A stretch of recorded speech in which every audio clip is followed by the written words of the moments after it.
सह नौ भुनक्तु सह वीर्यं करवावहै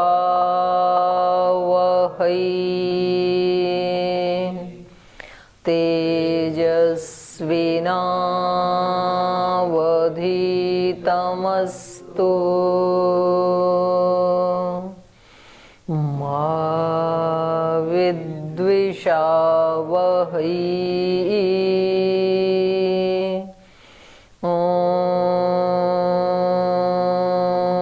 शांति शांति शांति।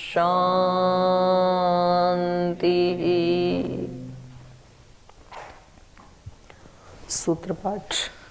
अथ चतुर्थोऽध्यायः तृतीयः पादः। अर्चिरादिना तत्प्रथितेः वायुमब्दाद् विशेषविशेषाभ्यां तडितोऽधिवरुणः सम्बन्धात् आतिवाहिकास्तल्लिङ्गात् उभयव्यामोहात् तत्सिद्धेः वैद्युतेनैव ततस्तच्छ्रुतेः कार्यं बादरीरस्य गत्युपपत्तेः विशेषितत्वाच्च सामीप्यात्तु तद्व्यपदेशः कार्यात्येतदध्यक्षेण सहातः परमविधानात् स्मृतेश्च परम जैमिनिर्मुख्यत्वात् दर्शनाच्च न च कार्ये प्रतिपत्त्यभिसन्धिः अप्रतीकलम्बनान्नयतीति बादरायण उभयथा दोषात् तत्कृतुश्च विशेषं च दर्शयति इति द्वितीय।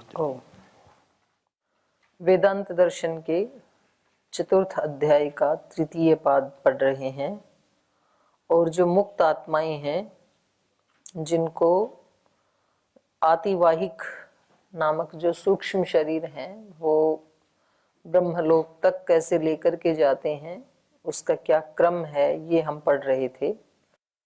तो यहाँ पर बताया था कि क्योंकि उभय व्यामोहात, दोनों प्रकार की ज्ञानेंद्रियां कर्मेंद्रियां, उसका व्यामोह होने से, उसका सम्मूर्छन होने से उसके आत्मा के पास कोई साधन है नहीं। तो इसलिए कोई तो भगवान की ऐसी व्यवस्था होनी चाहिए जो उसको ब्रह्मलोक तक लेकर के जाए। तो इसलिए तत्सिद्धे है, उस आतिवाहिक शरीर की सिद्धि होती है। और ये क्या है, वैद्युतेन एव तच्छ्रुते है। ये सूक्ष्म शरीर कैसा होता है, ये अर्ची आदि जो तेज के धर्म है वैसा ही ये सूक्ष्म धर्म वाला ही होता है।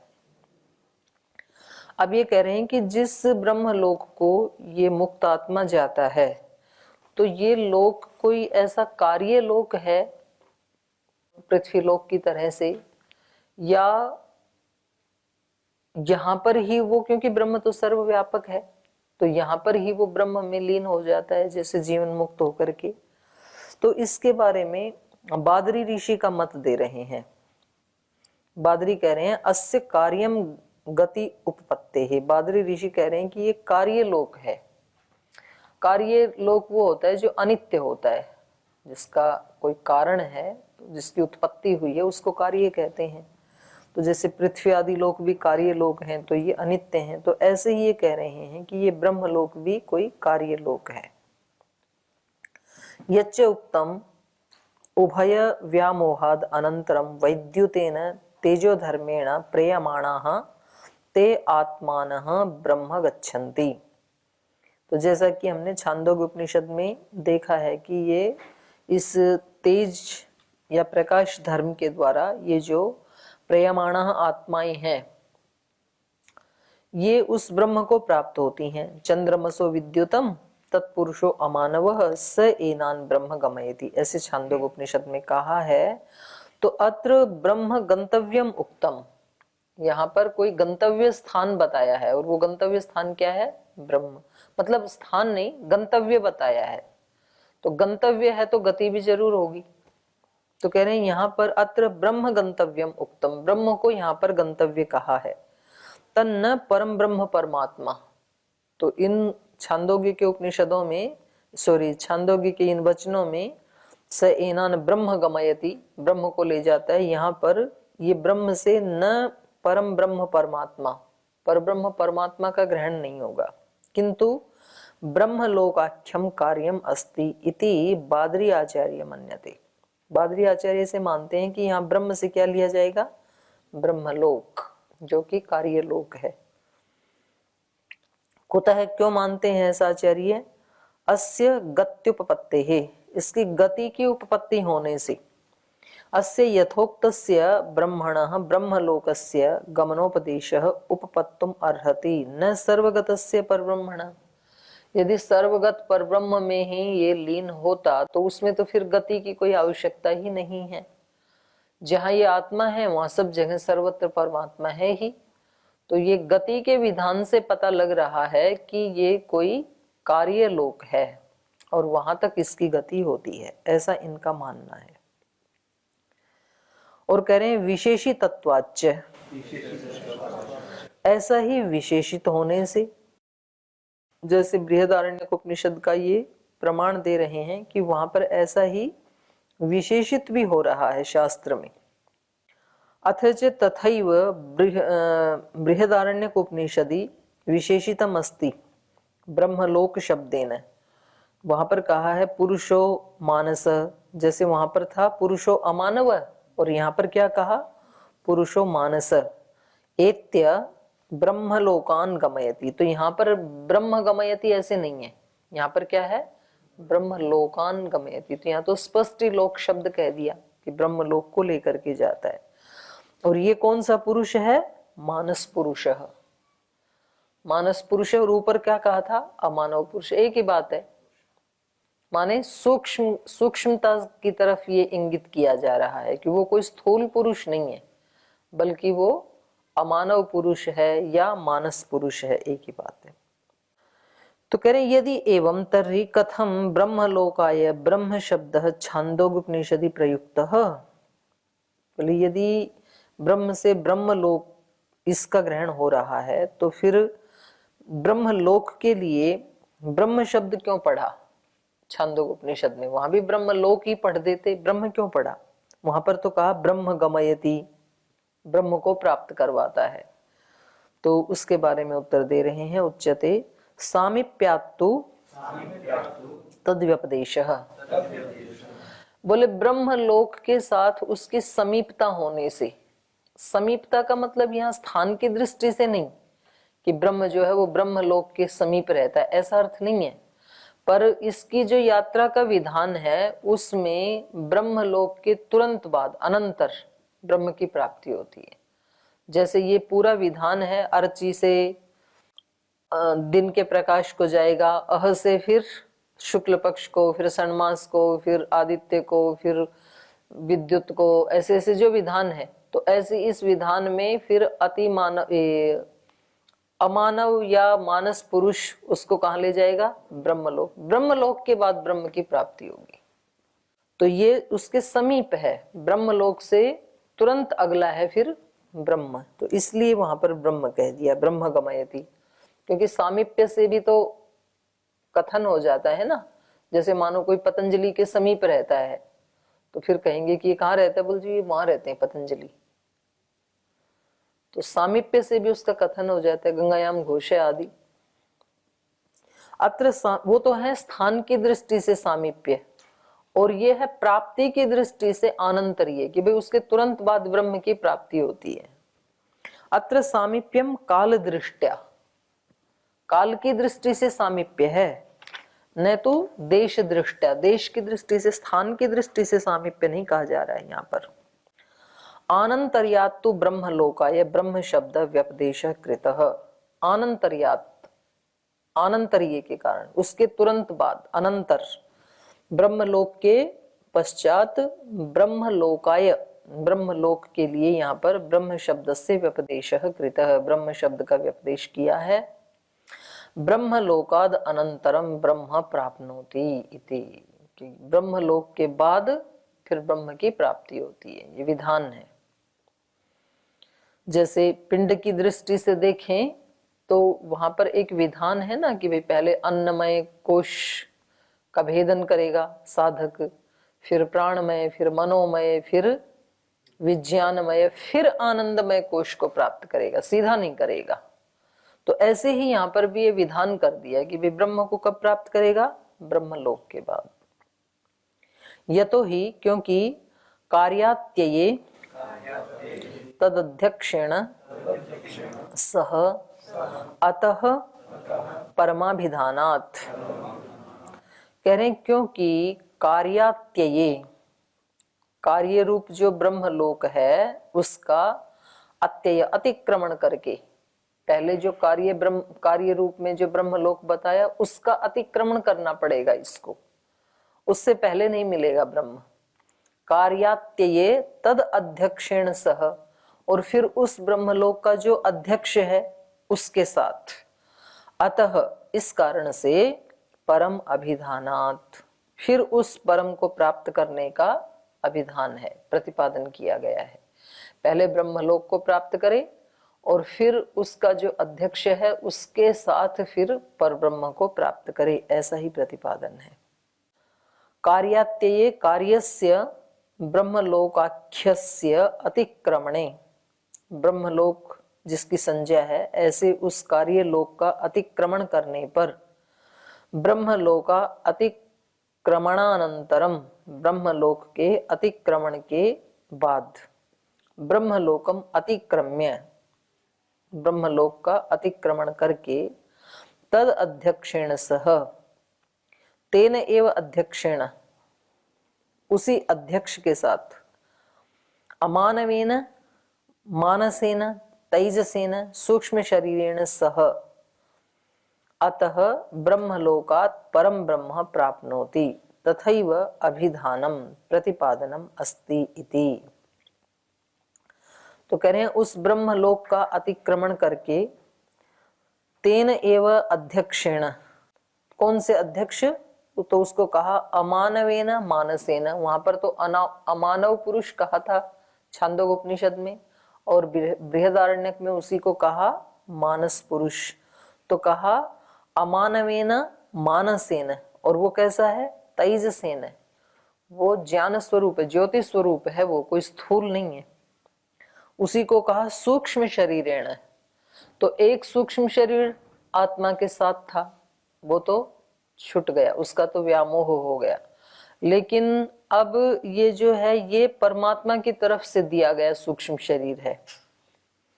तो ये सूक्ष्म शरीर जैसा ही है, सूक्ष्म शरीरेण सह, उसको यहाँ पर अध्यक्ष का, तद अध्यक्ष, अतः परम अभिधानात्, अतः परम माने ब्रह्मलोकात् परम, ब्रह्मलोक के अनंतर ब्रह्म प्राप्नोति, परम ब्रह्म प्राप्नोति, उस पर ब्रह्म को प्राप्त करता है। तथैव अभिधानम, तथैव प्रतिपादनम अस्ति इति, ऐसा ही प्रतिपादन है।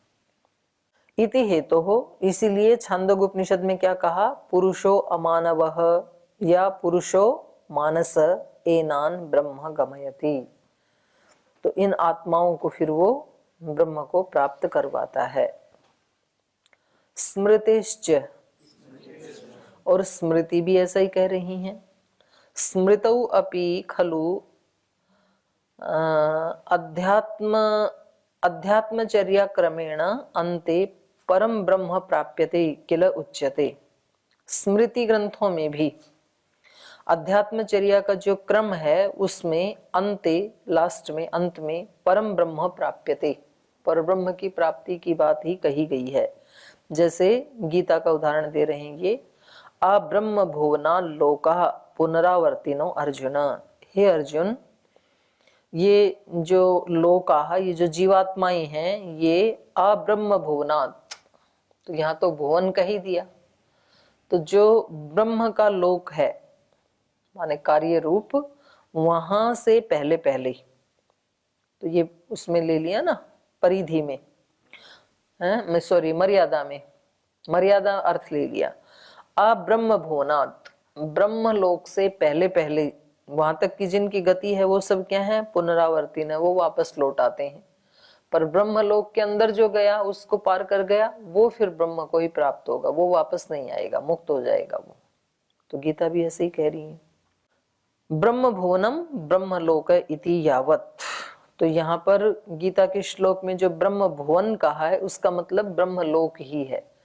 तो ब्रह्मलोक इति यावत, ब्रह्मलोक तक, ब्रह्म भुवनात् अर्थात ब्रह्मलोकात् परम, ब्रह्म भुवन तक जाते हैं वो तो वापस आ जाते हैं, और ब्रह्मलोकात् परम ब्रह्म अर्थात मोक्षः इति अर्थ है। ब्रह्मलोक से परे वो परब्रह्म है या मोक्ष है, ये इसका अर्थ है।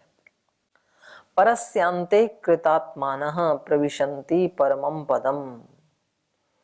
परस्यांते, परस्य मतलब जो कार्य रूप में ब्रह्मलोक है उसमें कृतात्मान, जो कृतात्माएं हैं अर्थात जो कृतकृत्य हो गई हैं, ऐसी जो आत्माएं हैं वो परमम पदम प्रविशन्ति, वो फिर ब्रह्मलोक के बाद उस परम पद में प्रवेश पा जाती हैं। इत्यपि स्मर्यते, तो ऐसा भी देखा जाता है, ऐसा भी सुना है, ऐसा भी स्मृति में पाया जाता है। तो ये जो मत है कि ये ब्रह्मलोक क्या है, एक कार्य लोक है, ये बादरी ऋषि का मत था। अब जैमिनी ऋषि का मत इससे थोड़ा भिन्न है। वो कह रहे हैं परम जैमिनी मुख्यत्वात्। जैमिनी कहते हैं ब्रह्म गमयति, तो यहाँ ब्रह्म से परम ब्रह्म ही लिया जाएगा, क्योंकि वो परम ब्रह्म ही मुख्य होने के कारण जितने भी जब तब साधनाएं आदि की जाती हैं तो वो मुख्य रूप से किसके लिए की जाती हैं, ब्रह्म प्राप्ति के लिए की जाती हैं, ब्रह्म लोक की प्राप्ति के लिए तो नहीं की जाती हैं। तो जब यहाँ पर कहा ब्रह्म गमयति तो इसका मतलब मुख्य ब्रह्म का ही ग्रहण करना चाहिए, ऐसा जैमिनी आचार्य मानते हैं। चंद्रमसो विद्युतम तत्पुरुषो अमानव स एतान या एनान ब्रह्म गमयति। अत्र वचने ब्रह्म शब्देन परम ब्रह्म मन्यते जैमिनी आचार्य। तो यहाँ जैमिनी आचार्य इससे परब्रह्म को ही मानते हैं। कुतः मुख्यत्वात्, क्योंकि वो परब्रह्म ही तो मुख्य है। ब्रह्म शब्द मुख्यत्वेन परस्मिन् ब्रह्मणि एव प्रयुज्यन्ते। कह रहे हैं ब्रह्म शब्द जो है ये मुख्य रूप से परब्रह्म के लिए ही प्रयुक्त किया जाता है। गौण रूप से ठीक है, ब्रह्म और भी जगह प्रयुक्त हो जाता है। ब्रह्म का अर्थ एक विराट भी होता है, और ब्रह्म कहीं कहीं प्रकृति के लिए भी प्रयुक्त हो जाता है, लेकिन मुख्य रूप से ब्रह्म शब्द किसके लिए प्रयुक्त होता है, परम ब्रह्म के लिए ही, परब्रह्म के लिए ही प्रयुक्त होता है। ब्रह्म शब्दों मुख्यत्वेन परस्मिन् ब्रह्मणि एव, जो परब्रह्म है उसी के लिए प्रयुज्यते प्रयुक्त होता है। मुख्यम ब्रह्म, मुख्यम ब्रह्म ही अध्यात्म मार्गे प्राप्तव्यम, और अध्यात्म मार्ग में प्राप्तव्य भी क्या है, मुख्य रूप से ब्रह्म ही प्राप्तव्य है। तस्मात् परम ब्रह्म ही ग्राह्यम, तो यहाँ ब्रह्म से परब्रह्म का ही ग्रहण करना चाहिए, ब्रह्म लोक का ग्रहण नहीं करना चाहिए, ऐसा जैमिनी आचार्य का मत है। दर्शनाच्य, और वो भी अपने मत में प्रमाण दे रहे हैं। वो कह रहे हैं श्रुति से भी ये ज्ञापित होता है। तत्र अस्मिन् देवयान मार्गे गंतव्यत्वेन अंतिमम लक्ष्यम ब्रह्मैव। बोले ये जो देवयान मार्ग है इसमें जो अंतिम गंतव्य है वो अंतिम लक्ष्य ब्रह्म ही है। तो ये भी छांदोग उपनिषद का ही प्रमाण दे रहे हैं। तयो ऊर्ध्वमायन अमृतत्वम एति, कह रहे हैं तया ऊर्ध्वमायन, ऊर्ध्वम आयन अमृतत्वम एति, उसके द्वारा मतलब वो जो साधना आदि है उसके द्वारा ये ऊर्ध्व को प्राप्त करता हुआ, ऊंचा उठता हुआ, अमृतत्वम एति, अमृतत्व को प्राप्त करता है। उस साधना के द्वारा ये अपने आप को ऊंचा उठाते हुए अमृतत्व को प्राप्त करता है। अमृतत्वम एति गमने अमृतत्वम लक्ष्यम, बोले ये जो इसकी यात्रा है इसमें अमृतत्व इसका लक्ष्य है। और तच्च परम ब्रह्म, और वो अमृतत्व क्या है, परम ब्रह्म ही है। न कार्यम ब्रह्म लोकाख्यम, वो कार्य लोक ब्रह्म लोक इसका गंतव्य, इसका लक्ष्य नहीं हो सकता है। तथा कृत्वा एव स एनान ब्रह्म गमयति, तो इस कारण से ये जो वाक्य है स एनान ब्रह्म गमयति, अत्र गमयति तत्र एति, तो उभौ प्रयोगौ गत्यर्थौ समानौ। तो यहाँ पर तो है गमयति छांदोग्य उपनिषद में तो, और बृहदारण्यक में है एति।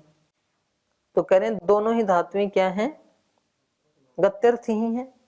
तो इसलिए दोनों का जब विधान एक समान है तो दोनों का प्राप्तव्य जिनका उनका फल भी एक समान ही होना चाहिए। अथ अपरो हेतु अत्र परब्रह्मणि ब्रह्म शब्दस्य प्रयोगे। तो इसी के लिए जैमिनी आचार्य ने दो तो ये प्रमाण दिए छांदोग्य उपनिषद के, और दूसरा भी ये प्रमाण दे रहे हैं कि यहाँ पर ब्रह्म लोक का मतलब ब्रह्म गमयति का मतलब है पर ब्रह्म को प्राप्त होता है, ऐसा ही अर्थ लिया जाएगा। तो इसके लिए प्रमाण दे रहे हैं न च कार्ये प्रतिपत्य प्रतिपत्त्यभिसंधि, न च कार्ये, जो कार्य ब्रह्म लोक है उसमें प्रतिपत्ति अभिसंधि न, माने श्रुति में जो प्रतिपादन की योजना है उसकी अभिसंधि न, उसकी योजना यहाँ संभव नहीं हो सकती। ब्रह्म शब्द से ब्रह्मलोक का अर्थ संभव नहीं हो सकता है। न च कार्ये प्रतिपत्त्यभिसंधि तथा च कार्ये ब्रह्मलोके न यथोक्त श्रुति प्रतिपादनस्य योजना संभवः। करें ये जो कार्य ब्रह्मलोक है उसमें यथोक्त श्रुति प्रतिपादनस्य, जैसा कि श्रुति में कहा है, तो जो श्रुति का प्रतिपादन है उसके प्रतिपादन की योजना की संभवता इसमें दिखाई नहीं देती है, संभावना इसमें दिखाई नहीं देती है। श्रुति में क्या कहा, उक्तम ही श्रुतौ, श्रुति में कहा तद य इत्थम विदु ये च इमे अरण्ये श्रद्धा तप इति उपासते ते अर्चिषम। तो वो फिर पूरा विधान है और लास्ट में पुरुषो अमानव स एनान ब्रह्म गमयति। तद ये इत्थम विदु, जो इस ब्रह्म के बारे में, पर ब्रह्म के बारे में जानते हैं कि उस ब्रह्म को इस साधना से तपस्या से प्राप्त किया जा सकता है, तो वो फिर अरण्य में जाकर के श्रद्धा और तप पूर्वक उसकी उपासना करते हैं, और फिर वो उपासना करते करते ज्ञान को प्राप्त हो जाते हैं। पहले थोड़े से ज्ञान को प्राप्त होते हैं, अर्ची के समान प्रकाश होता है, एक किरण के बराबर प्रकाश होता है, और फिर बढ़ते बढ़ते बढ़ते बढ़ते एक अमानव पुरुष उसकी सहायता करके ब्रह्म से मिला देता है। ये छांदोग्य का हुआ है। फिर बृहदारण्यक का दे रहे हैं त य एव एवं एतद् विदु, बिल्कुल वैसा का वैसा ही वर्णन है। त य एवं एतद् विदु ये च अमी अरण्ये श्रद्धाम सत्यम उपासते ते अर्ची। आगे का वर्णन बिल्कुल वैसा का वैसा है। ऊपर था कि वो श्रद्धा और तप से उपासना करते हैं, और यहाँ आ गया श्रद्धा और सत्य पूर्वक। तो बस इतना सा अंतर है, तो थोड़ा थोड़ा अंतर है केवल, बाकी का वर्णन वैसा ही है, पथ का विधान वैसा ही है। तो यहाँ दोनों ही जगह जो है ना वो अरण्यवास दिखाया गया है। अरण्य में उसकी प्राप्ति जल्दी होती है। अरण्यवास नागरिक भोजनात् छादनात् भोजन छादन आदि परित्याग, नागरिक भोजन आच्छादन आदि परित्याग, माने जो नागरिकों का, नगर में रहने वाले जो व्यक्ति हैं उनका जो भोजन छादन है, भोजन आदि आहार आदि, और छादन मतलब वस्त्र आदि हैं, उसका ये परित्याग कर देता है। जंगल में रह करके अलग तरह का आहार, माने जो फल फूल आदि हैं, सात्विक आहार जो जंगल में उपलब्ध है उसी को खाता है ये, और नगर में रहने वाले हैं वो उसको तल भून के खाते हैं, मिर्च मसाले मिला करके खाते हैं। तो उसका जैसा भोजन नहीं होता है इसका। आहार शुद्धौ सत्व शुद्धि, तो आहार की शुद्धि को भी यहाँ पर प्रश्रय दिया है कि इसका जो भोजन है, भोजन छादन आदि है, उसका ये परित्याग कर देता है। नागरिक भोजन आच्छादन आदि परित्याग, नागरिकों का जो भोजन वस्त्र आदि है उसका परित्याग करके। नहीं तो कभी कभी व्यक्ति क्या करता है कि चला तो गया अरण्य में, लेकिन साथ में वही भोजन लेके जाता है, वो ही रसोई मसाले, वो ही हल्दी जीरा धनिया हींग सब अपने साथ लेके जाता है, वैसा ही बना के खाता है जैसा नगर में बना के खाता था। तो कह रहे नहीं, वहां पर वो सब नहीं खाना चाहिए, वहां पर जाकर के तो अरण्य का ही खाना खाना चाहिए, जो वहां उपलब्ध है वही खाना चाहिए। श्री राम आदि तो लेके गए नहीं, कहीं आता नहीं ना रामायण में कि एक ट्रक मसाले ले गए 14 साल के लिए, 2 ट्रक चावल लेके गए, और वो तो राजा थे, वो तो ले जा भी सकते थे, जहां जहां भी जाएंगे तो ट्रक साथ साथ चलेगा, उसमें क्या दिक्कत है, लेकिन वो लेके नहीं गए कुछ भी। तो यहाँ पर भी यही कह रहे हैं, नागरिक भोजन आच्छादन आदि परित्याग श्रद्धा तपः सत्य अनुष्ठानम च, इन सब का त्याग करके श्रद्धा तप और सत्य का वो अनुष्ठान करते हैं। पर ब्रह्म उपासका नाम एव कृत्यम न कार्य ब्रह्म उपासका नाम भवितुम अर्हति। तो ये इनका जो इतना श्रद्धा पूर्वक जो तप सत्य का अनुष्ठान है, ये पर ब्रह्म उपासका नाम एव, पर ब्रह्म के जो उपासक हैं उन्हीं का ये दिनचर्या होती है, उन्हीं के ये जप तप आदि का अनुष्ठान होता है, जो ब्रह्म के उपासक हैं, पर ब्रह्म के उपासक हैं। पर ब्रह्म उपासका नाम एवं कृत्यम, ये कृत्य है, न कार्य ब्रह्म उपासका नाम, जो कार्य ब्रह्म लोक है उसकी उपासना नहीं हो सकती है ये, न कार्य ब्रह्म उपासका नाम भवितुम अर्हति, ये इतना जप तप आदि उस लोक के लिए नहीं हो सकता है, बल्कि ब्रह्म के लिए ही होता है। अन्यत्रपि उपनिषेदु उपलभ्यते तपः श्रद्धे ये ही उपवसन्ति अरण्ये शांता विद्वांसो भैक्षचर्यां चरन्तः सूर्यद्वारेण ते विरजः प्रयान्ति यत्रामृतः स पुरुषो हि अव्यात्मा। तो अन्यत्र भी यही कहा है कि उन्होंने उपनिषेदु उपलभ्यते प्राप्त किया या प्राप्त करते हैं, कौन? तपः श्रद्धे ये ही उपवसन्ति अरण्ये, जो तप और श्रद्धा पूर्वक, माने श्रद्धा और तप ये दोनों कॉमन है।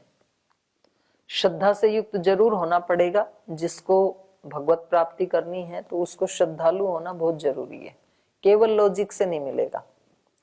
और तप जरूर करना पड़ेगा, द्वंद्वों को जरूर सहन करना ही पड़ेगा, तो ये कॉमन हो गई।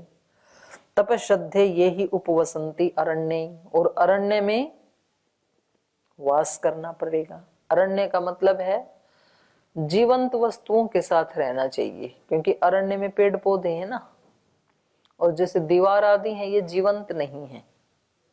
तो प्रकृति के साथ रहने से व्यक्ति की बहुत सारी बीमारियां वैसे समाप्त हो जाती हैं। तो शरीर स्वस्थ रहेगा तो शरीर साधन बनेगा फिर ब्रह्म प्राप्ति का।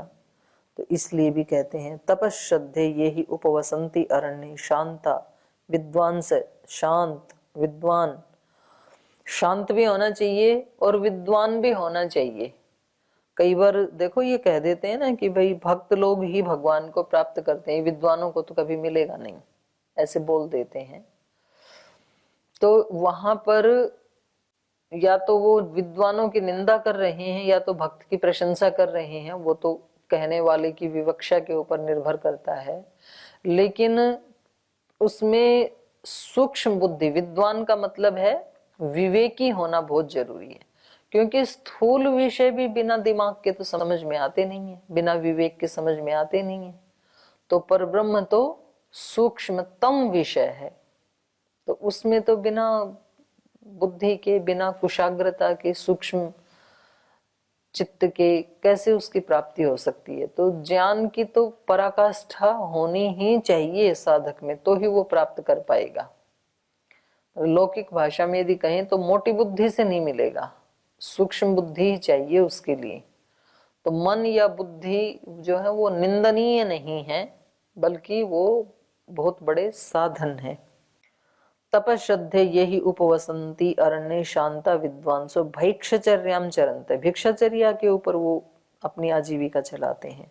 सूर्य द्वारेण ते विरजा प्रयांति, तो वो सूर्य द्वार से, विरजा मल जिनके नष्ट हो गए हैं, वो प्रयांति वो गमन करते हैं। कहाँ?